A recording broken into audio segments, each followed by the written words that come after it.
Iepriekšējā video apskatījām to, kas ir pamatlīdzekļa grupa un kas attiecīgi pamatlīdzekļu kategorija.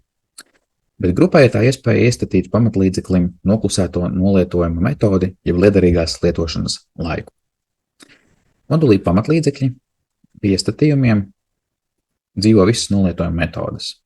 Nolietojuma metožu sarakstā par piemēru ir izveidots gan ģeometriski degresīvas nolietojuma metodas, gan lineāras nolietojuma metodas.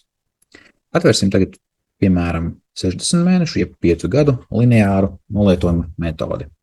Šajā gadījumā kods L60 tikai šķietami parāda un liek saprast par to, vai mēs runāsim par lineāru vai par ģeometriski degresīvu nolietojuma metodi, bet tam nav nekādas ietekmes uz pašu aprēķinu. Tas tikai tāpēc, lai paskatoties uz kodiņu, mums apmēram ir skaidrs, ko tad šī nolietojuma metode sevī satur. Pat nolietojuma metode sevi satur nosaukumu, tīri informatīvi, ja ar kodu saprast, par ko iet runa, nepietiek, un attiecīgi to, kāds tad ir nolietojuma aprēķina veids konkrētajai nolietojuma metodai. Tātad vai vispār rēķināt nolietojumu ar šādu nolietojuma metodi, to rēķināt pēc lineāriem principiem, ģeometriski degresīviem vai attiecīgi aritmētiski degresīviem. Gadījumā, ja tev ir lineārs nolietojums, tev sistēma lūgs norādīt mēnešus. Tad, ja mēs paņemtu jaunu pamatlīdzekļa nolietojuma metodi, un mēs teiktu, ka mēs gribam izveidot metodi 9 gadiem, jeb 108 mēnešiem, tad L108 lineārs 108 mēnešiem. Tad mirklī, kad es atzīmēšu bumbulīti lineāru nolietojumu aprēķina metode, tad man sistēma prasa norādīt mēnešus. Mirklī, kad es norādu mēnešus, sistēma pati izrēķinās to, cik procenti gadā šajai nolietojuma metodei no pamatlīdzekļa atlikušās vērtības ir jāprēķina.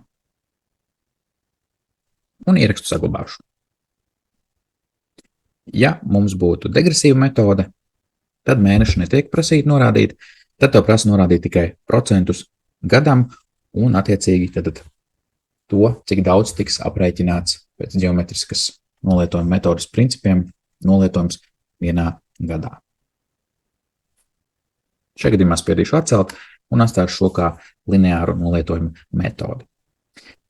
Iepriekšējā video rādīju to, kā grupai veidojās saikne ar kategorijām un kā viņas savstarpēji draudzējās, tad attiecīgi šoreiz paskatīsimies par to, kā pamatlīdzekļu grupa var draudzēties ar konkrētu nolietojumu metodi. Tad pamatlīdzekļu grupā iepriekš izdalījām datorus un telefoniem un mēbeles atsevišķi no pārējiem pamatlīdzekļiem un inventāra. Te pieliekusim kolonu klāt, lai mēs redzam to, kāda tad ir mūsu nolietojuma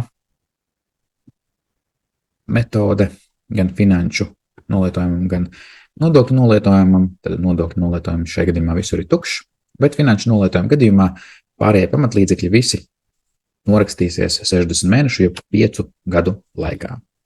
Bet attiecīgi datori un telefoni varbūt norakstās īsākā laika periodā. Tad attiecīgi šai grupai mēs varam noklusēti pateikt, ka finanšu nolietojums viņiem ir uz 36 mēnešiem. Vai attiecīgi tieši pretēji, neskatoties, ka visi pārējie pamatlīdzekļi un inventārs kalpos mums 5 gadus, mēbeles mēs norakstīsim 10 gadu laikā. Un attiecīgi šo ierakstu saglabāsim. Ja mēs pamatlīdzeklī pēc tā izveides ievietosim konkrētu grupu, piemēram, pārējie pamatlīdzekļi un inventārs, tajā mirklī ievietojās nolietojuma metode no šīs grupas. Tad ievietojām 30. grupu, ievietojās nolietojuma metode L60. Attiecīgi ievietosim datoru grupu un nolietojuma metode atnāk no datoru grupas.